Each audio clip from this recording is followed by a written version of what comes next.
Seguramente todos han escuchado hablar de las bellas artes y seguramente todos saben que estas son 7. Pintura, escultura, música, literatura, arquitectura, danza, diagonal, teatro y cine. Pero, ¿esas son todas? ¿Existen más bellas artes? O, llevando la pregunta aún más lejos, en el mundo actual donde vivimos, donde se suele decir que nada nuevo hay bajo el sol, que todo ha sido inventado, que todo ha sido descubierto, ¿podría todavía surgir una nueva bella arte? Pues, si tú también has tenido esa duda a lo largo de tu vida, quédate, creo que podrás llevarte más de una sorpresa. Empecemos hablando de la 8ª, 9ª y sí, de la 10ª bella arte. Primero que nada, la idea de solamente 7 bellas artes hace referencia a las artes tradicionales, pero estas han dejado de ser 7 desde, hace bastante tiempo. De hecho, ya ante el surgimiento de la fotografía, estos limitados parámetros serán sumamente cuestionados, ya que ciertas tecnologías emergentes o prácticas modificadas de algunos de los artes clásicos eran consideradas como una nueva bella arte en sí. Por eso es que no es de extrañar que desde ese entonces artes como la fotografía, el cine y sí, las historietas empezaran a pelearse por el título de bella arte. Pero eso no es cosa del pasado. Actualmente hasta la gastronomía y las artes circenses han sido consideradas a la altura de las bellas artes por no pocos expertos. Por lo que tenemos buenas razones para pensar que esto no va a cambiar con el tiempo y seguiremos teniendo nuevas pugnas por incluir a nuevas manifestaciones artísticas como bellas artes. Pero antes de perdernos en estos debates más actuales de si el tatuaje puede ser considerado un bello arte por sí mismo o si ese puesto le corresponde más bien a los videojuegos, retrocedamos un poco, regresemos a los artes clásicos. Y aceptando que básicamente por consenso general el cine es considerado el 7º bello arte, ¿cuál sería el 8º? Ese puesto le corresponde a la fotografía. Y resulta curioso que sea más bien el cine el 7º arte y no la fotografía, porque de hecho la fotografía existía mucho antes que el cine. Pero por mucho tiempo estuvo limitada, condenada a ser simplemente vista como una especie de representación total y absolutamente objetiva de la realidad que plasmaba, por lo cual realmente no había esa cualidad, esa dimensión, esa profundidad artística, simplemente era una persona, la cámara y la realidad que captaba y punto. Desde luego tendrían que pasar cambios grandes y significativos, tendría que empezar a surgir una fotografía realmente artística, para mostrarle al mundo que en realidad la cámara no era un objeto que atrapaba la realidad en una imagen, sino simplemente un instrumento con el cual el fotógrafo construía una nueva realidad, como podían haber sido los pinceles unos siglos antes, o un bolígrafo sobre un pedazo de papel. Por lo cual, por desgracia, a la fotografía le llevó un tiempo ser tomada en serio. Y saben que es curioso también que, de hecho, la fotografía se disputó esta posición por un buen rato con la radio y hasta con la televisión. Y es que las décadas pasadas tenían cierta fijación con estos medios. Por otro lado, el 9º arte son las historietas. Y sí, no es solo un dicho, las historietas son en realidad un bello arte plenamente aceptado. Esto incluye desde luego las tiras cómicas, los cómics, los mangas y las novelas gráficas de manera indiferente. Y ahora sí, ¿qué hay del 10º bello arte? Bueno, ese es un puesto que aún está en debate, donde figuran especialmente los videojuegos, el graffiti y hasta las producciones audiovisuales como YouTube o el diseño gráfico. Así que, por desgracia, creo que tendremos que esperar un poco más de tiempo hasta que se logre definir cuál será el 10º bello arte. Pero quizás el debate más interesante es si valdría la pena suprimir la clasificación misma, al ser meramente una etiqueta anacrónica que para muchos simplemente ya no refleja la realidad que vivimos. No son pocos los que piden que esta clasificación se vaya, los que aseguran que esto ya no tiene sentido. Pero a mí, en lo particular, me agrada. Siento que le da ese estatus al arte y lo aleja del mero entretenimiento, brindándole esa profundidad. No es que lo condicione como tal, pero pensémoslo así, es como recibir un Oscar. Al ganarse ese reconocimiento, una película es, valga la redundancia, reconocida más allá de un mero entretenimiento. Lo mismo pasa con un cuadro. Si solo fuera una pintura más, no pasaría de ser un adorno. Al volverse una bella arte, ese mismo cuadro se convierte en un objeto de estudio, reflejo de su época y espejo del artista que lo creó. Dicho de otro modo, el ser considerada como una bella arte le da una mayor profundidad a la obra. Por eso, para mí y muchos otros, la clasificación de bellas artes aún tiene sentido, aunque no condiciona a la creación misma, ni necesariamente significa que toda obra creada sea pues básicamente oro puro, pero sí le brinda una profundidad adicional. Y creo que darle esa dimensión extra enriquece enormemente a cualquier obra.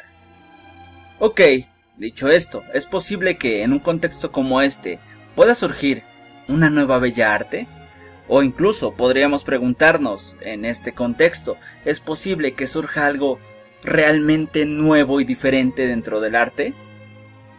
Si se dan cuenta, las bellas artes clásicas eran en su mayoría artes independientes, únicas, pero conforme vamos avanzando en el tiempo, cada nueva arte es más bien una amalgama de las artes anteriores, una especie de reorganización encauzada a un nuevo fin.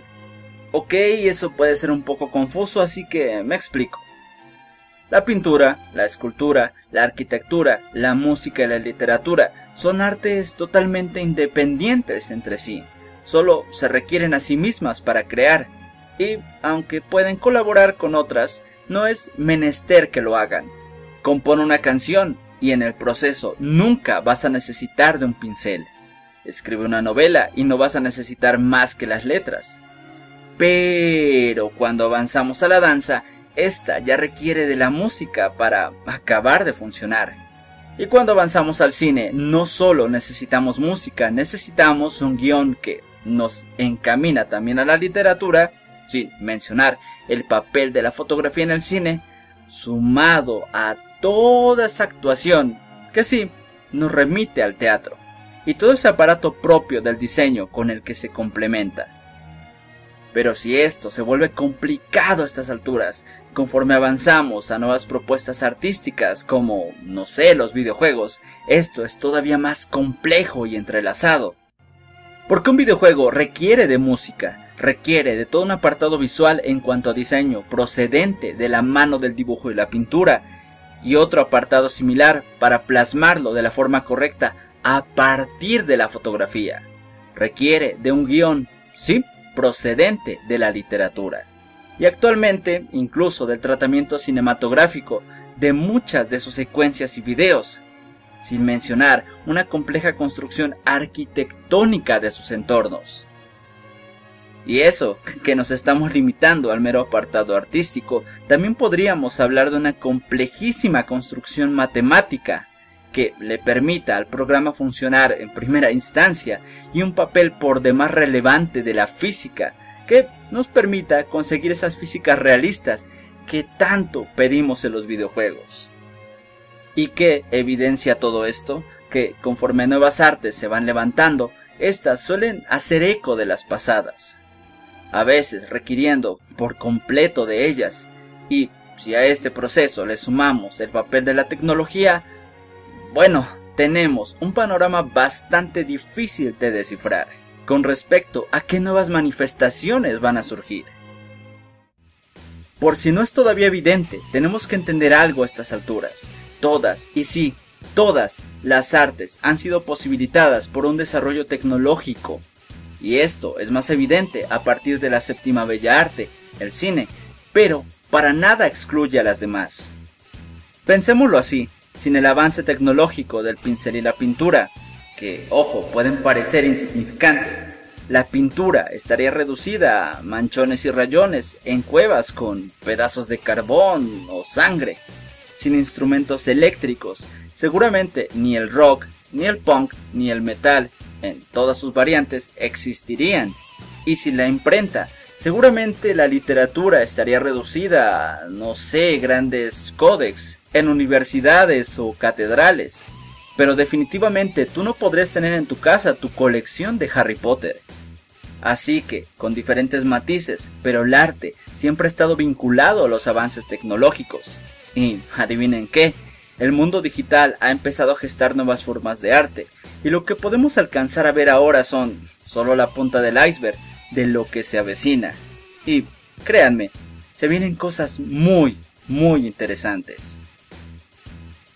En la última década hemos visto a mucho del arte tradicional mudándose al terreno digital, con galerías digitales, salas de concierto en línea, bibliotecas virtuales, a tal punto que hoy en día es inconcebible que al salir una nueva obra de arte, del terreno que sea, no tenga al mismo tiempo una versión digital. Libro que sale impreso, libro que podemos encontrar en digital. Pintura o fotografía de algún artista importante que es expuesta, la puedes encontrar en digital en sus redes sociales. E incluso artes más renuentes a esa transición como el teatro o la danza, ahora los puedes disfrutar desde tu sala en Blu-ray. Y si nos queremos poner más radicales, performance o happenings que en un principio han sido concebidos como una experiencia presencial, como condición necesaria. Adivinen qué, también los puedes encontrar en video en YouTube.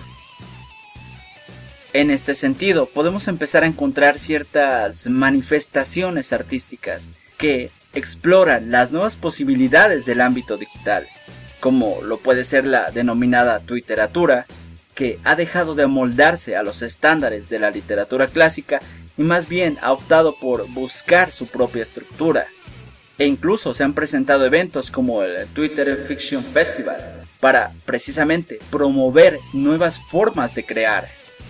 Un ejemplo interesante es lo que el filósofo Alberto Chimal denomina como colecciones mutantes, donde precisamente los textos presentados en Twitter no buscan narrar una novela segmentándola en pequeñas cápsulas, como tradicionalmente se ha traducido los modos de la literatura a esta plataforma, sino que aprovecha los contados caracteres para ofrecer al espectador una serie de párrafos que no siguen un orden o linealidad específica. Es decir, que pueden ir tomando el rumbo que el lector les quiera dar, según el orden en que prefieran leerlos o incluso intercambiarlos, según las opciones que les sean dadas. Con lo cual, un lector habrá armado una historia muy diferente a otro lector, construyendo experiencias muy variadas entre sí, y que la literatura clásica difícilmente puede lograr debido a su propia estructura. Y es que la verdad, a estas alturas, seguimos pensando sobre todo en el mundo digital como una mera adaptación de lo que ya existe, en lugar de pensar en sus propias posibilidades. En ese terreno que no es, ¿cómo decirlo?, traducible de un medio a otro, y que le permite al arte puramente digital mostrarnos todo su potencial, su capacidad para concebir prácticas radicalmente nuevas y no meras adaptaciones. Y aquí es donde lanzo mi predicción, así que ya saben, tomen nota para la posteridad. A partir de todo lo señalado, considero que no solo aparecerán nuevas manifestaciones artísticas, entre las cuales algunas podrán ser consideradas con el tiempo como bellas artes, sino que el único terreno posible para construir un nuevo arte único e independiente, y no solo una amalgama de los ya existentes, será el mundo digital, y que esto solo pasará cuando nos hayamos habituado a este nuevo entorno, y en lugar de intentar encajar las estructuras de las artes más clásicas en esos espacios virtuales, empecemos a ver las posibilidades únicas que estos ambientes digitales ofrecen por sí mismos. Fin de la profecía. De todos modos, esto es un mero boceto o introducción de un tema muy complejo e interesante.